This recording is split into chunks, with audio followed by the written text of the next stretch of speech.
ज्ञानतिमिरन्धस्य ज्ञानञ्जनशलाकया चक्षुर्मीलितं येन तस्मै श्रीगुरवे नमः. Question: is one's connection to the Guru Parampara all or nothing, as with electricity? Or can one be partially connected? What difference does it make if one has a bona fide connection or not, i.e. if one's Guru is fully following? Well, I'm not an electrician, but as far as I understand, there can be a partial connection also with electricity. Any electricians or physics scholars here? Just like the line, the copper wire that's conducting, if it's partially broken, we may not get the full wattage, but we get something. And actually, even copper, we think it's not a perfect conductor. It's almost. So we're getting we don't get the full power coming through. So, what difference does it make if one has a bona fide connection or not? If one's Guru is fully following? Well, again, ultimately everything depends on Krishna's mercy. It's not dependent on not fully dependent on the formulae. Krishna is known as Bhavagrahi. Murko vadati Vishnaya. Vidvan vadati Vishnave. Ubhaya tu samam punyam bhavagrahi janadana. A foolish person, murka, fool, he says Vishnaya. Right? When you're applying tilak, what do we say first of all? Om Keshavaya Namaha. Then Om Narayanaya Namaha. Then Madhavaya Namaha. Then Govindaya Namaha. Then next Vishnaya, Vishnave. It's an irregular case. Vishnave. So someone may think Keshavaya, Narayanaya, Madhavaya, Govindaya, Vishnaya. But someone who knows, they'll say Vishnave. But both get the same result because Krishna accepts the attitude of the devotee. Still there are formulae, and among the formulae given by Srila Rupa Goswami at the behest of Sri Chaitanya Mahaprabhu, the formulae in Bhakti begin with Ado Gurvashraya Krishna Dikshanu Shikshanam Vishrambhena Guru Seva. The first 4 of the 64 angas or parts or procedures of devotional service are that one should accept shelter of a guru, one should take initiation from a guru, one should take instruction from a guru, and one should serve the guru with affection.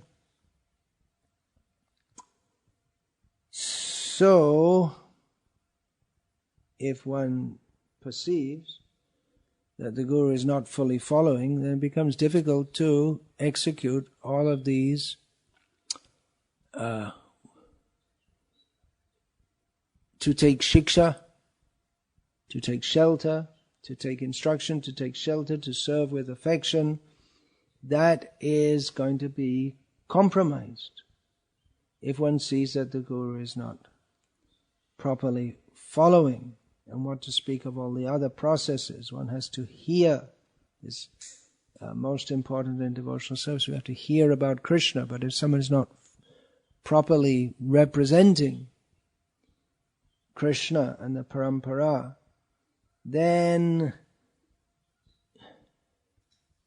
our whole process of devotional service becomes disturbed, there may be a partial connection. That the Guru may be doing some things right and saying some things right, but then some things wrong also. The upper sampradayas who purport to follow Chaitanya Mahaprabhu, from what I've seen of them, they all do quite a lot of things right. They all chant the holy names. Just like there's this upper sampradaya, Nitai Gaur Radhesham, they chant. So they chant the holy names, but they do so in a wrong way and with a wrong understanding. So they do some things right, but then some things wrong. And those persons are not going to get the full mercy of Chaitanya Mahaprabhu, or at least not as quickly and as clearly as those who are properly situated in Guru Parampara. So it is important that one's Guru is fully following. Otherwise, he's not really a Guru. Guru api avaliptasya karya majanataha utpanna pratipannasya parityago vidhiyate. If one is a Guru, even if one is a Guru, but he is not following properly, not properly situated, not competent to give proper advice, he should be fully rejected. That is the injunction of Shastra. At the same time, we should know that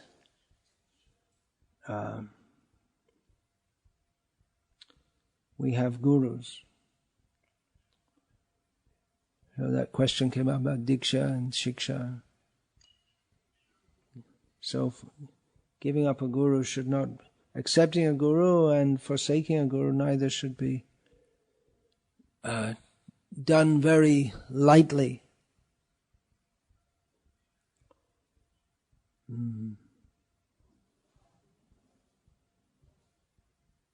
Each case may be different also. Shastra can only give general directions. It can't cover every possibility that can happen in this material world.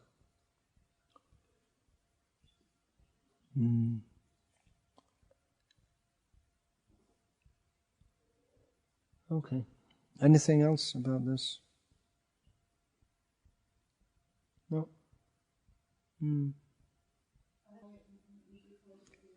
ISKCON is self-purifying, therefore is something wrong. In due course it will be rectified. That is a proposal. Comparing ISKCON to the Ganga, which is self-purifying.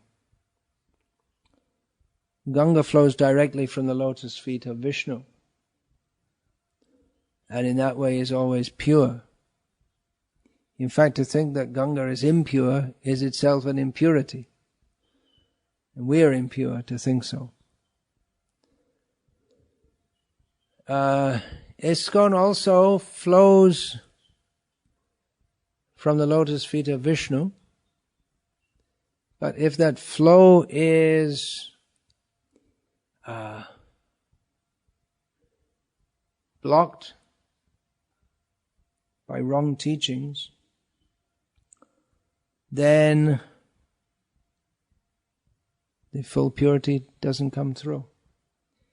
That to say that ISKCON is self-purifying will automatically rectify itself. I don't know if this is. I never heard Srila Prabhupada said this. It's a nice wish, but we do learn from Bhagavad Gita that the parampara can become broken. Evam parampara praptam evam rajashayo vidu sakale neha mahata yoga nashta parantapa. That the parampara, Krishna told Arjuna that the parampara that he started had become spoiled. So that happens. So to think that, well, everything will automatically be okay, just as long as there's a sign on the door saying ISKCON, then everything's okay. I don't find this within the teachings of Srila Prabhupada, or that it makes any sense, or that it fits with observable reality. So either by pratyaksha, anuman or shabda, I don't find any support of this idea. It's a nice idea, wishful thinking.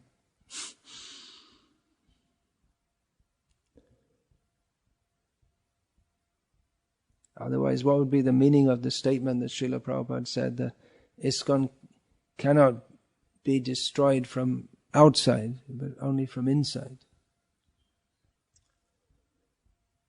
So, Hare Krishna. All glories to Srila Prabhupada. Hare Krishna.